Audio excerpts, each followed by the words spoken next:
اللہ رب العالمین نے سورۃ الفرقان کے آخری رکوع میں اپنے بندوں کی 13 صفات کا ذکر فرمایا ہے۔ ان کی پہلی صفت یہ ہے وعباد الرحمن، کہ وہ رب العالمین کے بندے ہیں، بندگی بجا لاتے ہیں۔ ان کی دوسری صفت یمشون علی الارض ہونا، کہ وہ زمین پر اکڑ کر نہیں چلتے، تواضع سے چلتے ہیں۔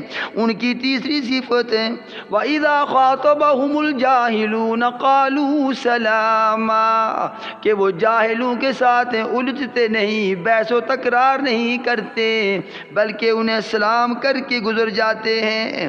اور ان کی چوتھی صفت راتیں یبیتون بربہم سجدا وقیاما، کہ وہ راتیں عبادت میں گزارتے ہیں۔ اور ان کی پانچویں خوبی کہ وہ جہنم سے پناہ بھی مانگا کرتے ہیں، مانگتے رہتے ہیں۔ اور ان کی چھٹی صفت کہ وہ خرچ کرنے میں میانہ روی، درمیانہ پن سے مال خرچ کرتے ہیں۔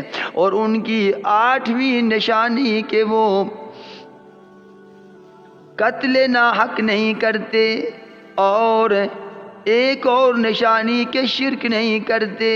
پھر ان کی 10ویں نشانی کہ وہ گناہ کی مجلس میں بیٹھتے نہیں۔ اور ان کی 12ویں نشانی کہ وہ اندھے اور بہرے بن کر قرآن کریم کو نہیں سنتے، بلکہ پوری توجہ سے قرآن کریم کو سنتے ہیں۔